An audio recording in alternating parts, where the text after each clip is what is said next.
আমরা কোন পথে যাব জানি না, বলে কোন পথে যাব জানি না।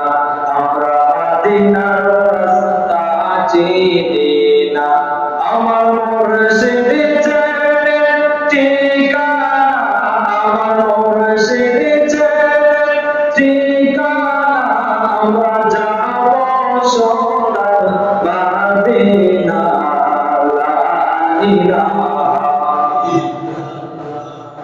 লা ইলাহা ইল্লাল্লাহ, লা ইলাহা। ও মায়ানি মুর্শিদ পেলাও যারা, রে ভাই হেদায়েতের পথে আছে তারা।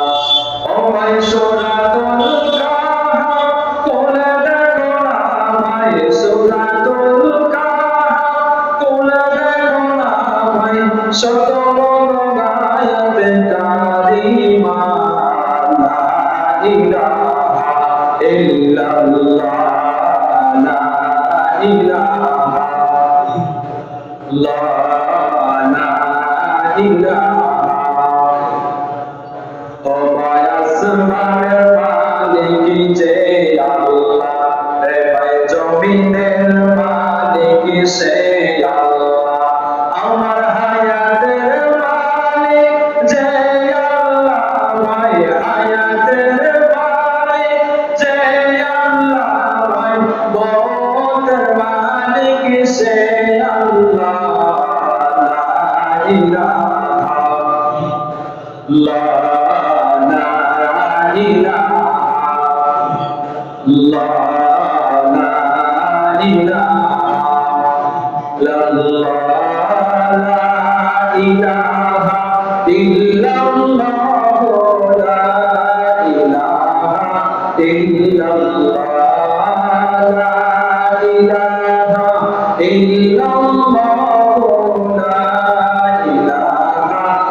ইল্লাল্লাহ। সুবহানাল্লাহ আলহামদুলিল্লাহ, লা ইলাহা ইল্লাল্লাহ। সুবহানাল্লাহ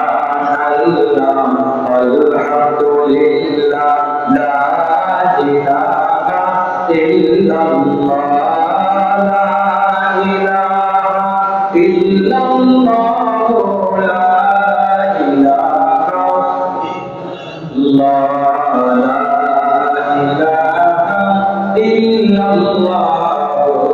মুহাম্মাদুর রাসূলুল্লাহ। সকলে জোরে শুনে আমাদের বলি সাল্লাল্লাহু আলাইহি ওয়াসাল্লাম।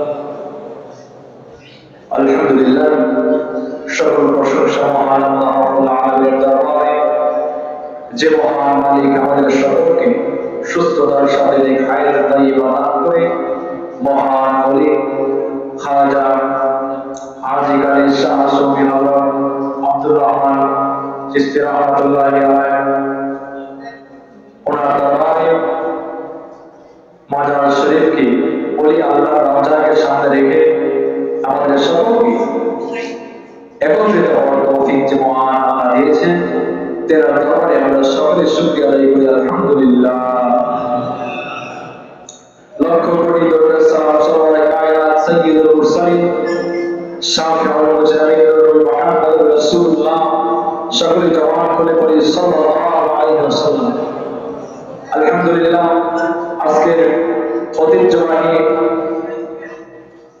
গাওয়াই হযরত শাহ সুফি আব্দুর রহমান রাহমাতুল্লাহি আলাইহি মাজার করে এই মাজার শরীফকে কেন্দ্র করে আজকে যারা ওরস আযিমে টাকা পয়সা দিয়ে, পরিশ্রম দিয়ে, শক্তি সামর্থ্য সব কিছু ব্যয় করে আজকে যারা টাকা পয়সা দিয়ে, বুদ্ধি দিয়ে, শ্রম দিয়ে সহযোগিতা করেছে, এখনো পর্যন্ত যারা অলির দরবারে খাটাখাটনি করার উপরেই আছে, বিশেষ করে আমাদের ওরস আযিমে সম্মানিত মেহমানগণ, প্রধান বক্তা বন্ধুগণ, হযরত মাওলানা পীরজাদা কাজী মাহিদি চিশতি ভাই, উনি এসেছেন এবং আমাদের মাঝার কর্তৃপক্ষ যারা এসেছেন তাদেরকে সহ আমার সামনে সম্মিলিত শ্রোতা চাকের আশেক ভাইরা, পর্দার আমাদের মা ও বোনেরা, মাইকের আওয়াজ যতদূর পর্যন্ত যায়, পুরো মাইকের আওয়াজ যতদূর পর্যন্ত মা সহ যত ভাইয়েরা আওয়াজ শুনতে পারছেন সকলকে আমার পক্ষ থেকে মনোনতা আবারও জানাই আসসালামু আলাইকুম ওয়া রাহমাতুল্লাহ। আপনারা সবাই কেমন আছেন? আশা রাখি আলহামদুলিল্লাহ আশিকে রাসূলরা সর্বদাই ভালো থাকে, তাই না? আশা রাখি আশিকে রাসূলরা সর্বদাই ভালো থাকে। আমি আলহামদুলিল্লাহ আপনাদের দয়ায় অনেক ভালো আছি। আশিকে রাসূলরা ভালো থাকবেই, কারণ ওলি আল্লাহর নেক নজর তাদের উপর সর্বদাই থাকে। কথা বলেন ঠিক না? কারণ আল্লাহ তাআলা বলেছেন, আলা ইন্না আউলিয়া আল্লাহ লা খাউফুন আলাইহিম ওয়া লা হুম ইয়াহজানুন। সুবহানাল্লাহ। আল্লাহ বলেছেন, আমার ওলি আল্লাহদের কোনো ভয় নাই, কোনো চিন্তা নাই। সুবহানাল্লাহ। ওলি আল্লাহদের কোনো ভয় নাই, কোনো চিন্তা নাই। এ দায়িত্ব কে নিয়েছে? আল্লাহ। কেন নিয়েছে? বুঝলো না কেন নিয়েছে? কারণ আল্লাহ আমাকেও যেমন করে বানাইছে, আপনাকেও তেমন করে, সকলকে বানাইছে। দুনিয়ার জগতে বানায় আল্লাহ যে দুনিয়াতে বানাইছেন, মানুষ হিসেবে বানাইছেন, বান্দা হিসেবে। আল্লাহ সকলকে বান্দা বানায় দুনিয়াতে বানাইছে, বলেছে তোমাদেরকে বান্দা বানাইছি, তোমরা আমার বন্ধু, তোমরা আমার বন্ধু হও। কি হও? বন্ধু হও, অর্থাৎ ওলি হও। যদি বন্ধু কেউ হতে পারে তার জন্য কি হবে? আল্লাহ হাবিব বলেন, আল্লাহুল মাওলা আল্লাহুল কুল। সুবহানাল্লাহ। যে ব্যক্তি আল্লাহর জন্য হয়ে যাবে, আল্লাহর বন্ধু হবে, তামাম জগৎ তার জন্য গোলাম হয়ে যাবে। সুবহানাল্লাহ। অসংখ্য আল্লাহর ওলিরা বাঘের উপর সওয়ার করে ইসলাম প্রচার করেছে, করে নাই? আল্লাহর ওলি মাছের উপর সওয়ার করে আসছে ইসলাম প্রচার করার জন্য। মাছের উপর বসে থেকে নদী পানিতে ইসলাম প্রচার করেছে। আল্লাহর ওলিরা হাজার হাজার শত শত মাইল নিজের পায়ে হেঁটে হেঁটে ইসলাম প্রচার করেছে। আল্লাহর ওলি বসে থাকতো, পায়ে পর্যন্ত তাদেরকে পাহারা দিত। কারণ কি? আল্লাহুল মাওলা আল্লাহুল কুল।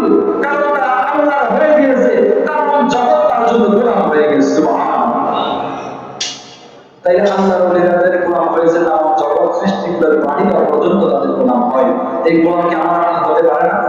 এই কুকুর বাঘ আমাকে আপনাকে নিরাপত্তা দিতে পারে না? বাঘ অবশ্যই ভয়ঙ্কর, তাই না? বাঘ একটা ভয়ঙ্কর প্রাণী, কিন্তু আল্লাহর ওলিদের কাছে ভয়ঙ্কর, তাদেরকে ভালোবাসে, তাকে কামড় দিত, তাই খাইতে চাইতো না। কেন? তাকে চিন্ত কিন্তু আল্লাহওয়ালা। কিন্তু শুধু আল্লাহওয়ালা নয়, যে ব্যক্তি আল্লাহওয়ালা হয় তিনি কেমন হয় জানে? আল্লাহ তাআলা হাদিসে কুদসিতে বলেন, আল্লাহ তাআলা হাদিসে কুদসিতে বলেন যে বান্দা যখন ইবাদত করতে করতে আমার বন্ধু হয়ে যায়, আমার নিকটবর্তী এসে যায়, বান্দা যখন ওলিয়ত্ব অর্জন করে, আমার বান্দার জবান থাকে না, বান্দার হাত থাকে না, বান্দার মুখ থাকে না, বান্দার প্রত্যেকটা অঙ্গ প্রত্যঙ্গ বান্দার জবান আমি আল্লাহর জবান হয়ে যায়। সুবহানাল্লাহ। বান্দার জবান দিয়ে যা বের হয় আমি আল্লাহ বলি, বান্দার জবান দিয়ে আমি আল্লাহ কথা বলি। আল্লাহ কোরআন বলে, ওয়ালাহুম আ'য়ুনুল্লাহ ইউবসিরুনা বিহা ওয়া লাহুম আযানুন লা ইয়াসমাউনা বিহা। তাদের চক্ষু থাকবে, তারা চিনবে না, তাদের জ্ঞান থাকবে, তারা বুঝবে না, তাদের কান থাকবে, তারা শুনবে না। আজকে জামার মধ্যে ওলিদেরকে পায়, তারা বোঝে না, তারা জানে না, তারা শুনে না, চেনার পরেও না চেনার ভান ধরে। একমাত্র আমরা বলি তারা হলো পথভ্রষ্ট। আল্লাহর হাবিব বলেন, যারা ওলি আল্লাহদেরকে পাওয়ার পর ওলি আল্লাহদেরকে অস্বীকার করে, তাদের কাছে না যায়, আহলে বায়াতকে অস্বীকার করবে। আল্লাহর হাবিব বলেছেন, তারা হাসরের ময়দানে আইয়ামে জাহিলিয়াতকে অনুসরণকারীদের সম্মুখ হয়ে দাঁড়াবে। তাইলে তারা জাহিলিয়াতের অনুসরণ করে চলে যাবে। যারা আহলে বায়াতকে অস্বীকার করবে, অস্বীকার করার কোনো প্রশ্ন আছে? অস্বীকার করার কোনো পথ নাই, কারণ কোন ব্যক্তির বানানো কথা আহলে বায়াত নয়। কথা বলেন ঠিক না? আহলে বায়াত বা পাঞ্জাব আলাইহিস সালাম, এদের নাম শুনতে পারেন অনেকে। এবার কি এরা কোনো তরিকা হল নাকি? উরুস মাহফিল দেওয়ার কি প্রয়োজন? উরুস মাহফিল একমাত্র ওলিরা এসে আশিক রাসূলরা এসে বসে, কারণ কি জানো? তারা নবীর প্রেমে বসে। তোমার ভিতর নবীর প্রেম নাই, নবী ভালোবাসা না থাকার কারণে না। কথা বলেন ঠিক? সব জায়গায় কিন্তু সবার জায়গায় পারেন, এখানে আসতে নবীর প্রেম প্রয়োজন আছে না? যে ব্যক্তির মধ্যে নবীর প্রেম না থাকে, সেই বান্দা কখনো ঈমানদার হতে পারে না। ইনশাআল্লাহ আমরা এই আলোচনা শুরু করব, এই বিষয়ে আলোচনা করব ঈমান সম্বন্ধে কথা। যে নবীর প্রেম বিনে কখনো ঈমানদার হওয়া যায় না। তো আমি যে আয়াতে কালিমা তেলাওয়াত করেছি সূরা আহজাবের 56 নম্বর আয়াত, যে আয়াতে কালিমা আমি তেলাওয়াত করেছি, আমি বলেছি ইন্নাল্লাহ, আমার কথাগুলো যতক্ষণ আপনারা শুনবেন ধৈর্য ধারণ করে সবরের সঙ্গে আপনারা শুনবেন, আশা করি ইনশাআল্লাহ ফায়দা পাবেন। যদি খেয়াল করে না শুনেন তাহলে ভুল বুঝবেন, আপনাদের বিভ্রান্তি হবে। আমার কথা যদি আপনারা মনোযোগ সহকারে না শুনেন তাহলে আপনারা কিন্তু বিভ্রান্তি হবে, আগেই বলে দিলাম। অতএব মনোযোগ সহকারে শুনবেন। তো আমি যে আয়াতে কালিমা তেলাওয়াত করেছি, ইন্নাল্লাহা ওয়া মালাইকাতাহু ইউসাল্লুনা আলান নবী ইয়া আইয়ুহাল্লাযীনা আমানু সাল্লু আলাইহি ওয়া সাল্লিমু তাসলিমা। এই আয়াত কিন্তু প্রতিটা ইমাম, প্রতিটা আলেম, প্রতিটা পীর মাসাই তিনারা মিলাদের পূর্বে পড়ে না। এবং তো যারা যে মতবাদ যারা মিলাদকে পছন্দ করে না, মাঝাকে দেখতে পারে না, তারা কিন্তু জুমার নামাজের খুতবাতে এটা করে কোরআনেও তারা এই আয়াত পড়ে। এই আয়াতের তর্জমা অনেক রকম বর্ণনা করে, তবে আজকে আমিও আয়াতের তর্জমা বর্ণনা করব এবং এই আয়াতের ব্যাখ্যা বিশ্লেষণ যুক্তিসঙ্গত কিছু কথা আপনাদের সাথে তুলে ধরব ইনশাআল্লাহ। তো আল্লাহ তাআলা বলেন ইন্নাল্লাহ,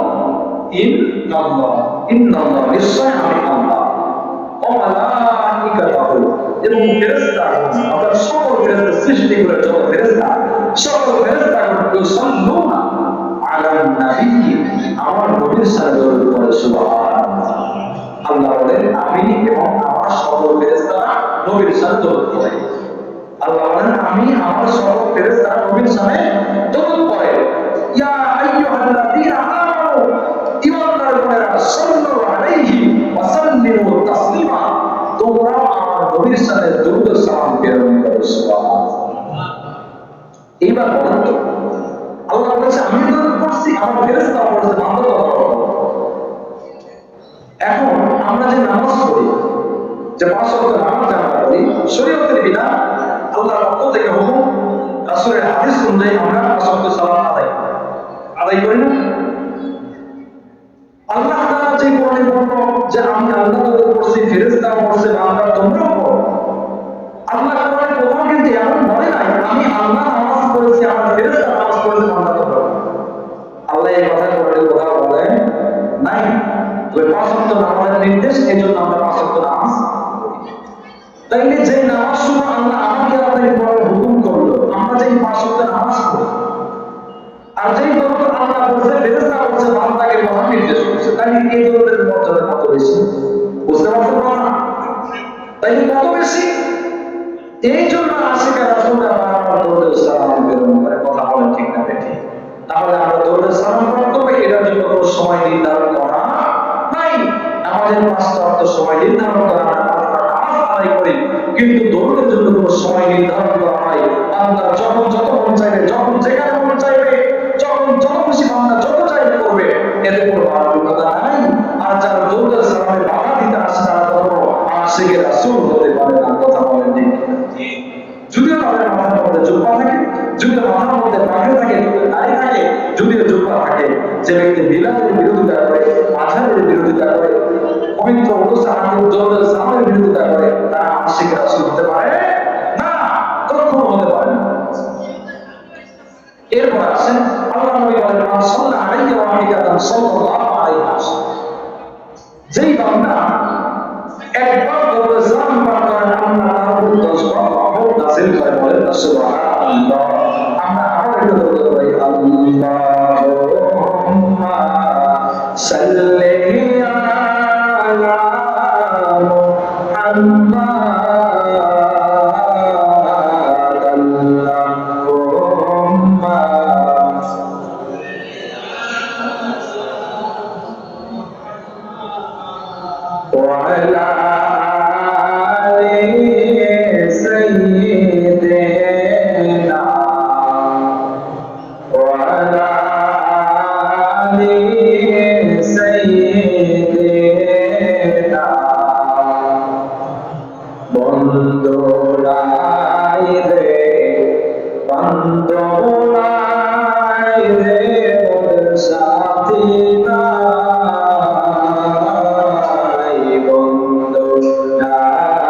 বান্ধব নাই রে মোর সাথে নাই, ওই কবরে বান্ধব নাবি মুস্তফায়, ওই কবরে বান্ধব নাবি মুস্তফায়। আল্লাহুম্মা সাল্লি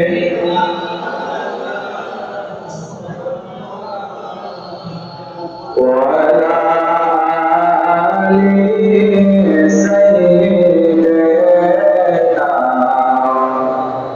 وعلى آل سيدنا محمد صلى الله عليه وسلم।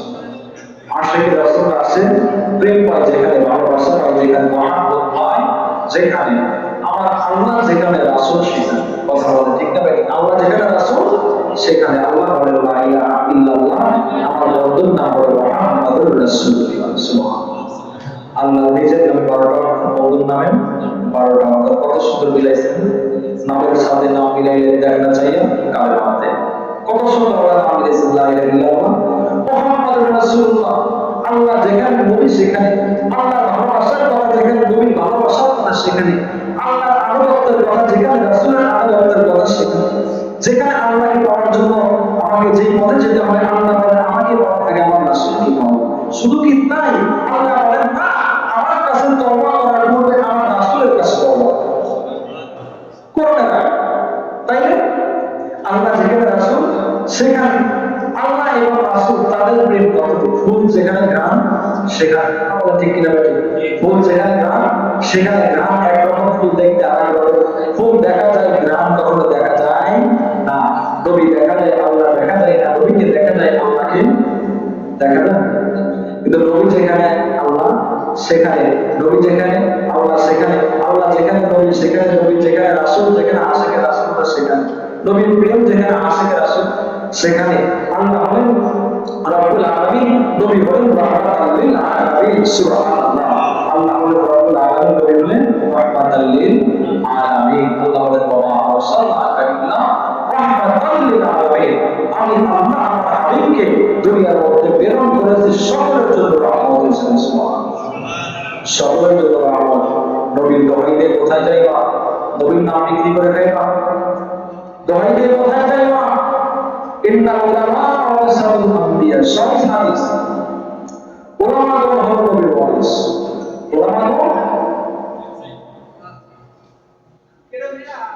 তাহলে আমরা এখানে যারা আশিকে রাসূল আসতে পেরেছি, যে আয়াতে কারিমা থেকে আমি তেলাওয়াত করেছিলাম, যে আল্লাহ নামাজের নির্দেশ করেছেন, দরুদের নির্দেশ করেছেন। দরুদের পড়া কোনো সময় নির্ধারণ করা নাই। আমরা কেমনে দরুদ পড়ব?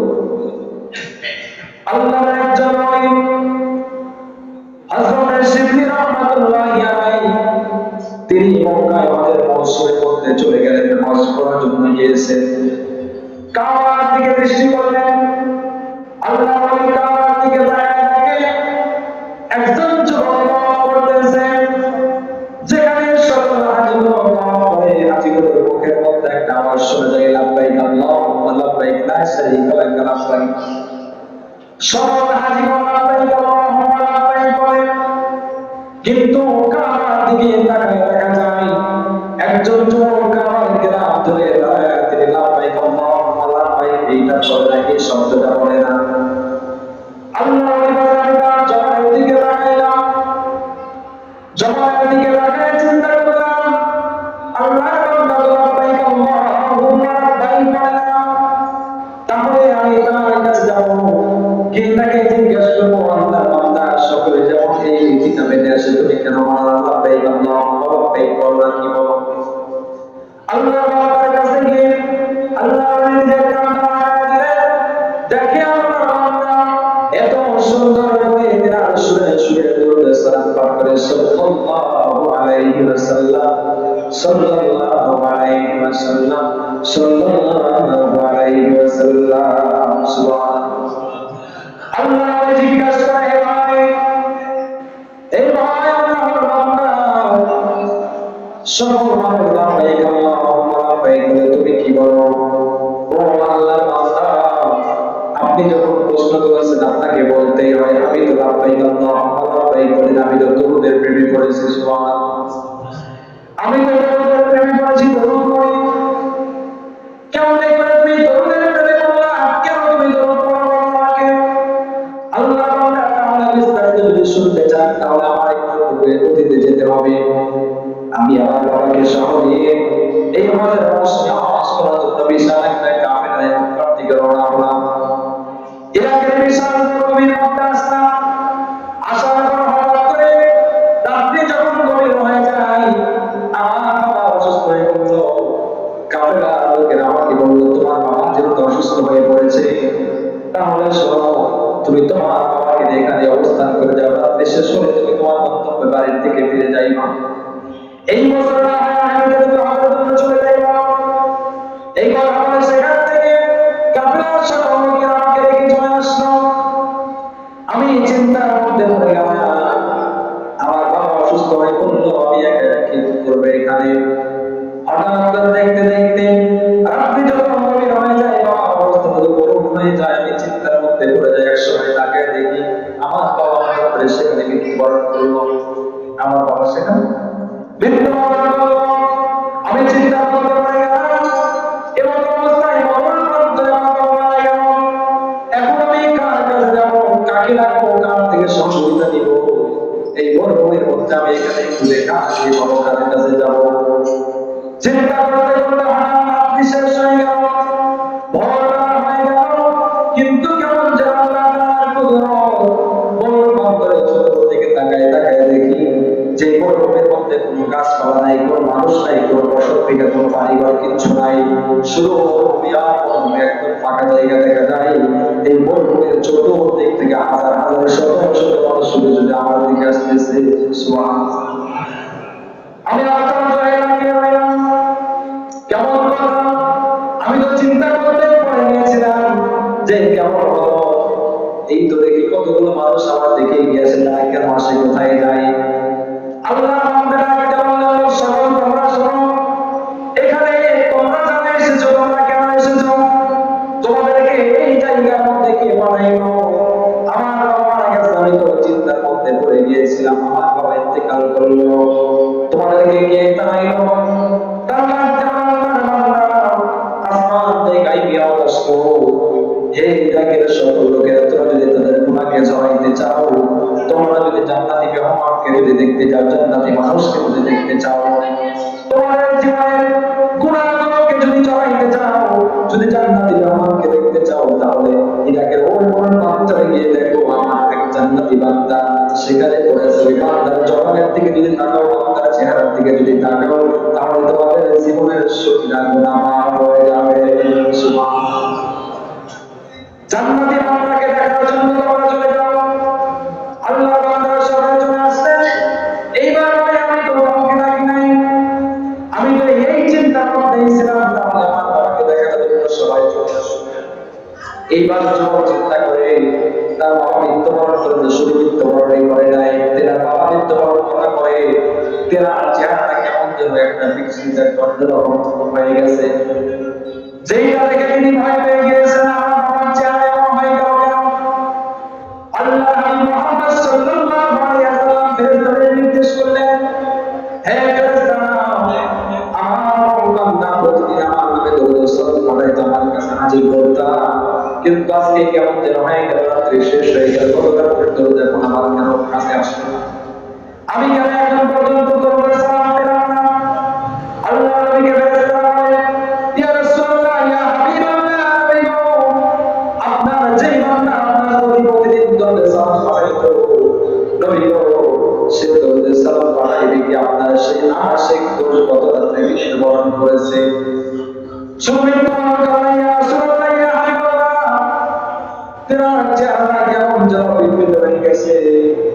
নবীজি, আপনি আপনার সেই বান্দার দিকে দৃষ্টি করুন। আল্লাহ নবী রাহমাতুল লিল আলামিন বলেন, ঠিক আছে। আল্লাহ নবী মুহাম্মদ রাসূলুল্লাহ সাল্লাল্লাহু আলাইহি ওয়াসাল্লাম বলেন, তিনি কি মক্কা থেকে এখানে আসতে পারেন? পারে কি পারে না? নবী কিন্তু যে কোনো সময় যেখানে সেখানে হাজির হতে পারেন। খুশি পায়, আমাদের পারে না, আমার নবী গায়েব জানেন। আল্লাহ তাআলা চিন্তার মধ্যে পড়ে গিয়েছে। ফেরেশতারা ইয়া রাসূলুল্লাহ আল্লাহ তো বলতে পারেন সে মিথ্যা প্রমাণ করেছে। নবীজি বললেন ঠিক আছে। আল্লাহ হাবিব নবী মুহাম্মদ সাল্লাল্লাহু আলাইহি ওয়াসাল্লাম তিনি হাত বেড়ে যাওয়ার সঙ্গে সঙ্গে তার চেহারা মধ্যে ধর্মা উজ্জ্বল হয়ে গেল। সুবহানাল্লাহ। সকল বান্দাগুলো তাকায় থাকে এবং সেই বলে যে আল্লাহ বলে শুনছেন আমার জীবনে দরুদের এত আমল ছিল, আমি শুনেছি তিনি এত নিয়মিত দরুদের সালাম পাঠ করতো। এই দরুদের সালাম পাঠ করার কারণে এই জান্নাত থেকে তার জন্য সুসংবাদ দিয়েছে যে যদি তোমার জান্নাতি বান্দাকে দেখতে চাও তাহলে অন্তরে যাও। আমি চিন্তার মধ্যে পড়েছিলাম আমার বাবার লাশ কি হবে, আমি কি কাপড় কাপড় করতে পারবো, কেমন হবে এখানে। কিন্তু আল্লাহ ব্যবস্থা করে দিয়েছে, কারণ কি তিনি নবী প্রেমিক ছিল। নবী প্রেমিক হওয়ার কারণে আল্লাহর কাছে কবুলের বান্দা হতে পেরেছে। কথা বলে ঠিক না ঠিক? যে ব্যক্তি নবী মানে আল্লাহকে বুঝতে চায়, যে ব্যক্তি নবী মানে না আল্লাহ মানে, সে ব্যক্তি কখনো ইমানদার হতে পারে না। কারণ শত বছর ইবাদত করেছে, যদি নবী ব্যতীত আল্লাহকে শুনে যায়, নবী মানে না আল্লাহকে মানে, সে ইবাদত আসবে না। আর যে ব্যক্তি নবীকে চায়, নবীকে বোঝে, নবীকে ছিল, নবীকে চেনা আমল করে, সেই ব্যক্তির আমল কাছে আসে। যদি সে একদিন ইবাদত করেছে, নবীকে চিনে, একদিন ইবাদত কাছে রাখবে। যদি নবীকে চিনে কথা বলেন ঠিক হবে। তাহলে দরুদ সালামের কি ফজিলত, দরুদ সালাম করার জন্য আছে না নাই? এই দরুদ সালামের আল্লাহ বলিরা যারা দরুদ সালাম পাঠ করেছেন আল্লাহর হাবিবের শানে, তাদের প্রেম মহব্বত ভক্তি থাকার কারণে তারা ওলিয়ত অর্জন করতে পেরেছে, যারা আল্লাহর বন্ধু হতে পেরেছে। কিন্তু আমি আপনি আল্লাহর বন্ধু হতে পারি না, আমি আপনি আল্লাহর বন্ধু হতে পারি, আল্লাহর ওলি হতে পারি না। কারণ কি জানেন? আমাদের মধ্যে একটা আমিত্ব অহংকার, এমন একটা লোভ আছে, যে লোভ থাকার কারণে আমি আপনি আল্লাহর ওলি, আল্লাহ দরজা পর্যন্ত পৌঁছাইতে পারি না। কারণ আমাকে আপনাকে ধ্বংস করে দিলে আপনার ভিতরে যে একজন আছে শয়তান নামক যে একজন বসবাস করে, এই শয়তানকে না তাড়ানোর কারণেই কিন্তু আমার আপনার অবস্থা আছে। তাই শয়তান আল্লাহর কাছে বলে আল্লাহ আমরা যারা আশেপাশে কথা আওয়াজ করছি দয়া করে সকলে এসে বসে যান, না হলে এখান থেকে দূরে চলে যান, কেউ আওয়াজ করবেন না। আমাদের আমাদের আশিক রাসূল ভাই আশিক জায়গা যে যেখানে আছেন বাহিরে এলোমেলো না করে সকলে এখানে আসেন। তিনি কথা বলছেন, আমার পরে গোদামে আমার কথা বলবে ইনশাআল্লাহ তাআলা গুরুত্বপূর্ণ আলোচনা করবেন। আশা করি তাদের সুনিষ্ট বর্ণের আলোচনা শুনে আপনারা সকলে খুশি হবেন, ধন্য হবেন, আমাদের অনেক কিছু পাবেন। এই জন্য ভাই দোস্ত বুঝুন, বাইরে না থেকে আমরা সকলে ভিতরে আসি। বোকার মতো শীতের রাত বাইরে থেকে কি আমরা তো বোকা হবে, কারণ এই ঠান্ডা রাত্রে বাইরে কি, যদি ভিতরে আসি ভিতরে ঠান্ডা নাই, কত সুন্দর এয়ার কন্ডিশনের মধ্যে কত সুন্দর গরম লাগতেছে, তাই না? চাইলে তো আমরা বাইরে না থেকে ভিতরে আসতে পারি, বোকার মতো বাইরে না থেকে আসে কি রাসূল বাইরে সকলে চলে আসে। তাহলে আমাদেরকে শয়তান ধোঁকা দেয়। এই শয়তান কি শুধু আমাকে আপনাকে ধোঁকা দেয় না, শয়তান প্রত্যেকটা মানুষকে ধোঁকা দিতে গিয়েছিল। শয়তান সাহাবীদেরকে ধোঁকা দিতে গেছে, ওমর রাদিয়াল্লাহু তাআলা আনহুকে শয়তান ধোঁকা দিতে গেছে, যে শয়তান নিজে ধোঁকা দিতে গেছে। শয়তান কেমন জানেন? শয়তান কাকে? হযরত মুসা নবীর নাম শুনছেন? মুসা নবী তিনি এমন একজন নবী, তিনার জীবনের সঙ্গে অসংখ্য অসংখ্য অসংখ্য ঘটনা নিদর্শন আল্লাহ রেখে দিয়েছে আমাদের মধ্যে, যেগুলো শুনে আমাদের ভিতরে ঈমান পয়দা হবে। হযরত মুসা নবী আল্লাহ রাব্বুল আলামিনের সঙ্গে কথা বলতে রওনা দিলেন। পথের মধ্যে মুসা নবীকে শয়তান ডাকতে বলল, নবী মুসা কোথায় যাও? যে আল্লাহর সঙ্গে কথা বলতে যাও। মুসা নবী বলে, হ্যাঁ আল্লাহর সঙ্গে কথা বলতে যাই। শয়তান ডাকতে বলে, ও নবী মুসা শোনো, আমি আমার আল্লাহ রাব্বুল আলামিনের একটা হুকুম অমান্য করেছিলাম, তো এখন আজকে আমি অভিশপ্ত হয়ে গেছি, শয়তান হয়ে গেছি। আল্লাহর কাছে জিজ্ঞেস করবো আল্লাহ আমাকে ক্ষমা করবে কিনা, আল্লাহ আমাকে ক্ষমা করবে কিনা। মুসা নবী আল্লাহকে বলতেছে, আল্লাহ রাব্বুল আলামিন শয়তান আমার কাছে একটা কথা বলে, আল্লাহকে জিজ্ঞেস করবো আল্লাহ আমাকে ক্ষমা করবে কিনা, আল্লাহ তুমি কে তাকে ক্ষমা করবো। আল্লাহ বললেন, মুসা যাও তুমি তাকে বলে দাও আদমকে যখন চিন্তা করে নাই, যদি আজকে আমাদের মাথা থেকে আমাদের কবরের জায়গায় যদি চিন্তা করে তাহলে আমি আল্লাহ মাফ করে দেব। মুসা নবী ইবলিসকে সে বলতেছে, অবশ্যই ইবলিস আল্লাহ বলেছে যদি তুমি আদমের কবর থেকে একটা সাজদা দাও তাহলে আল্লাহ তোমাকে ক্ষমা করবে। শয়তান এমন হেসে হেসে বলে, ও মুসা তুমি শয়তান বলতেছে তুমিও কেমন আল্লাহ আবার কেমন, কারণ আমি যে আরো জীবিত রাখতে পারছেন তা দিই নাই, আমি নাকি মৃত্যুর কথা বলেছি তা দিই। এই হলো শয়তান। দেখছেন, চিন্তা করবেন শয়তান যদি কোনো ভালো কাজ করে, ভালো কাজ করার পিছনে কোনো শয়তানের ঢুকে তার শয়তান কত সুন্দর প্রস্তাব করে আমি ভালো পাবো, তুমি বসে ভালোই পাবে, কিন্তু শয়তান যদি ভালো কাজ করে তার পিছনে শয়তানের কোনো রহস্য লুকিয়ে থাকবে মনে রাখবে। তো শয়তান আমাকে বলছে আল্লাহ তোমার বান্দাগুলোকে আমি জান্নাতে যেতে দিব না, আমি ধোঁকা দিব। আল্লাহ বলে কেমন ধোঁকা দিবি? বলে সারাদিন আমি ধোঁকা দিব, ইবাদত থেকে দূরে রাখবো। আল্লাহ বলে সারাদিন তুই ধোঁকা দে, বান্দা গভীর রজনীতে আমার জন্য প্রেমে মহড়া হয়ে ভালোবাসায় মহাব্বতে ভক্তি নিয়ে যখন আমার বান্দা জিকির মজমায় দাঁড়ায় যাবে, নামাজ পড়ে নফল ইবাদত করে হাত উত্তোলন করবে, আমি আল্লাহ বান্দার সারাদিনের গুনাহ মাফ করে দেব। সুবহানাল্লাহ। তুই শয়তান কি করবি? সারাদিন তো কাজ করছিস, বান্দা গভীর রাতে আমার কাছে নফল ইবাদত করে দোয়া করবে, চাইলে জিকির করবে, আল্লাহ তাআলা গুনাহ মাফ করবে। এই শয়তান যে আমাকে আপনাকে ধোঁকা দেয়, এই ধোঁকা আল্লাহর ওলিদেরকেও শয়তান ধোঁকা দিতে গিয়েছে এবং তারা নিজেরাই ধোঁকা করেছে। কেমন জানেন? বড় পীর আব্দুল কাদের জিলানী রাহমাতুল্লাহি আলাইহি আল্লাহ বলি তিনি একদিন ইবাদত খানার মধ্যে বসে বসে তসবিহ জপতেছেন এবং ইবাদত করতেছেন। আব্দুল কাদের জিলানী রাহমাতুল্লাহি আলাইহি ইবাদত করতেছেন, হঠাৎ করে আসমান থেকে আওয়াজ আসলো, ইয়া আব্দুল কাদের আল্লাহ তোমাকে আর ইবাদত করতে হবে না। আসমান থেকে আওয়াজ আসছে, ইয়া আব্দুল কাদের আল্লাহ আমি তো আল্লাহ তোমাকে আর ইবাদত করতে হবে না, আমি আল্লাহ তোমার উন্নতিটা খুশি হয়েছি। এই কথা আব্দুল কাদের জিলানীর কানের মধ্যে পৌঁছাইল। আব্দুল কাদের জিলানী তখন চিন্তা করলেন এইটা আমার কেমন কথা। আব্দুল কাদের জিলানী রাহমাতুল্লাহি আলাইহি তখন নিজের জবান দিয়ে উচ্চ আওয়াজে বললেন, তাউযু বিল্লাহি মিনাশ শাইতানির রাজিম। পড়ার সঙ্গে সঙ্গে আব্দুল কাদের জিলানীর সামনে জুব্বা পাগড়ি পরিধান করা একজন ব্যক্তি হাজির হয়ে গেল। আব্দুল কাদের জিলানী একটা বলে, মিস্টার শয়তান, শয়তান তুমি এখানে কেন? শয়তান একটা বলে, আব্দুল কাদের আমি আপনার এখানে এসেছি, চাইছিলাম আপনাকে ধোঁকা দিব, আপনি কেমন করে বুঝতে পারলেন আমি শয়তান?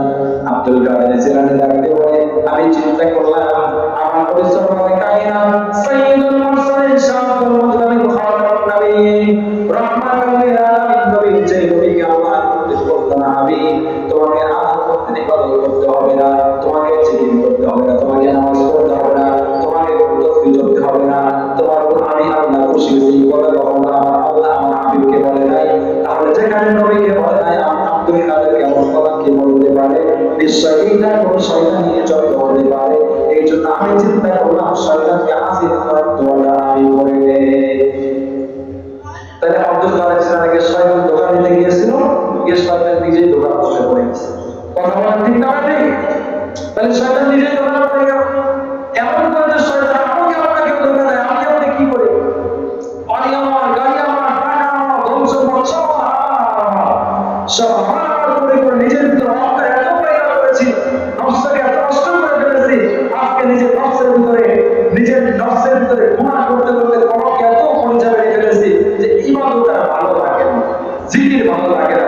উপরে উপরে বলে আমি আশিক রাসূল, আমি মুরিদ হইছি, খলিফা হইছি, কত মুখে মুখে বলে, কিন্তু কাজের সাথে মিল নাই।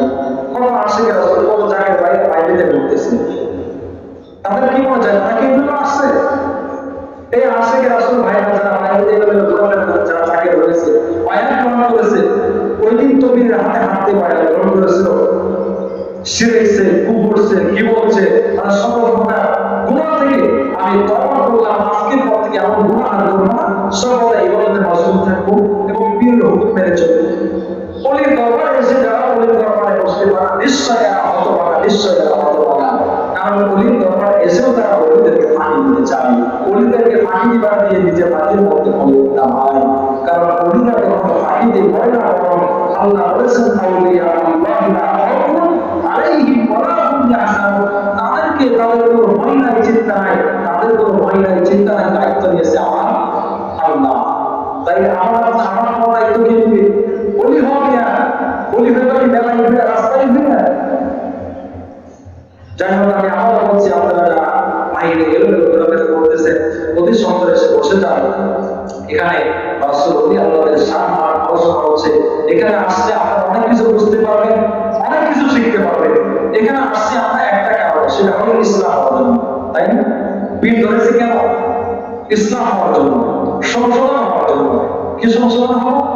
যে হুজুর সারা জীবন তো আমি স্কুলে পড়েছি, মাদ্রাসায় পড়েছি, মাদ্রাসায় ইলম অর্জন করেছি, স্কুলে পড়ে বড় বড় ডিগ্রি অর্জন করতে পেরেছি, হুজুর সব জ্ঞান আমার মধ্যে আছে, কিন্তু একটা জ্ঞান আমার মধ্যে নেই।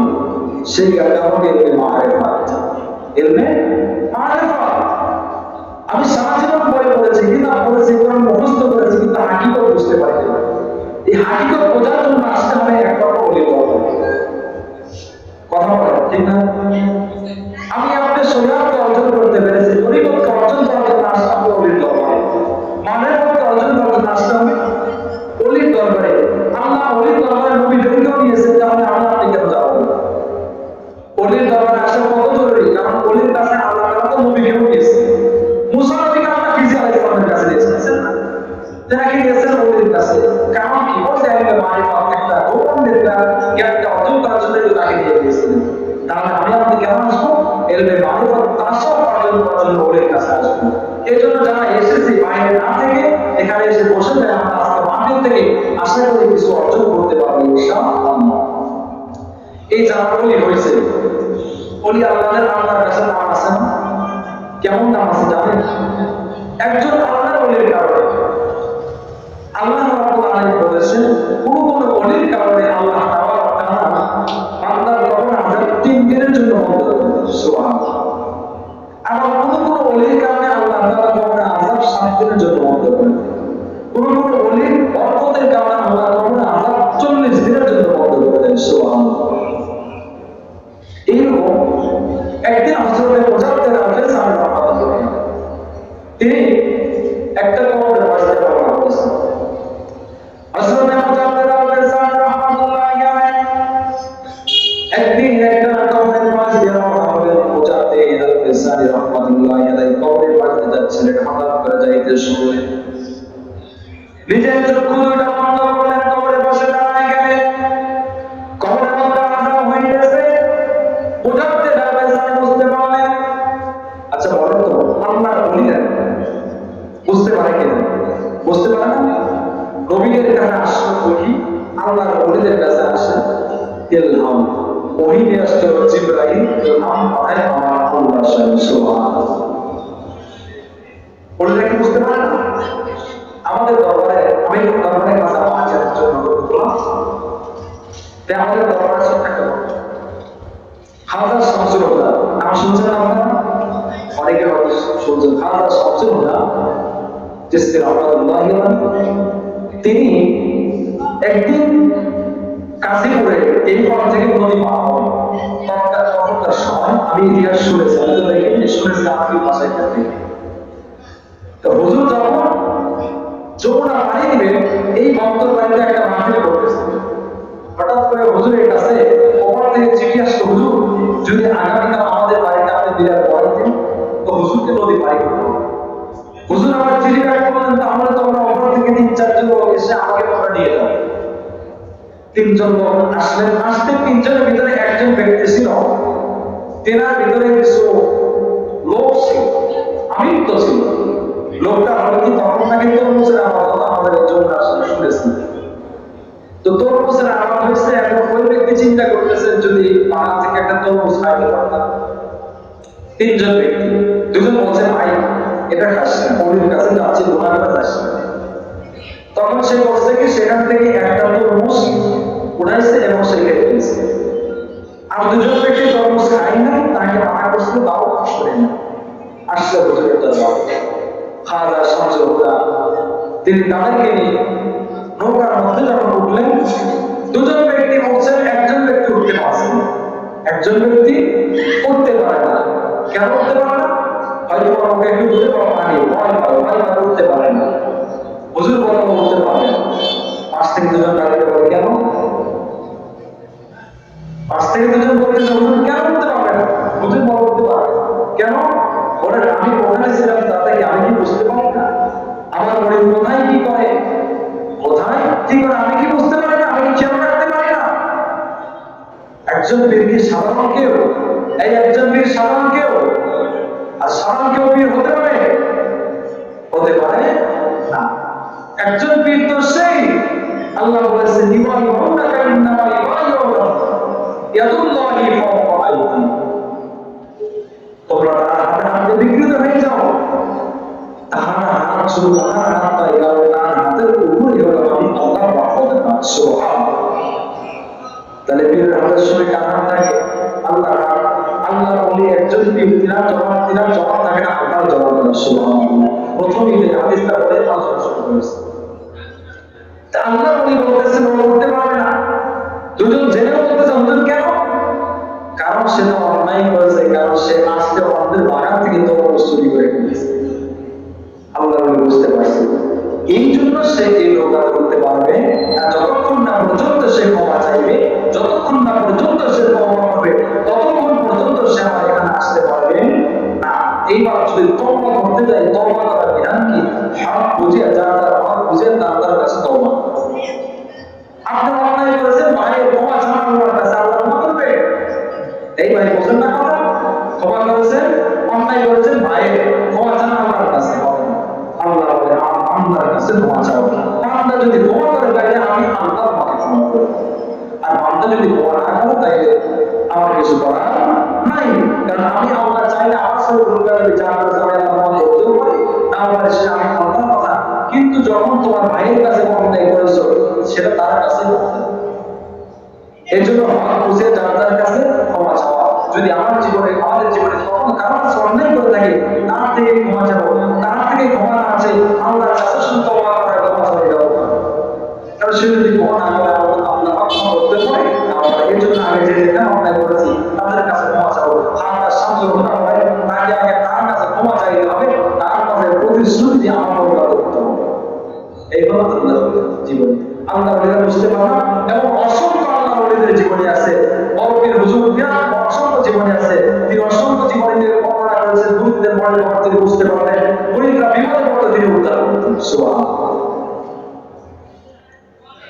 মুজাদ্দেদ আল-বেসারি তিনি কবরের পাশে দাঁড়িয়ে বুঝতে পারলেন কবরের মধ্যে আযাব হইতেছে। মুজাদ্দেদ আল-বেসারি রাহমাতুল্লাহি আলাইহি নিজের চক্ষু বন্ধ করে আল্লাহ রাব্বুল আলামিনের কাছে বললেন, আয় আল্লাহ রাব্বুল আলামিন, মামুর কওলে কালিমাতুল হাকিমিন কওলিকা, আয় আল্লাহ তোমার বান্দার কবরের মধ্যে আযাব হইতেছে। আল্লাহ আমি চাই আল্লাহ তোমার বান্দার কবরে আযাব বন্ধ হয়।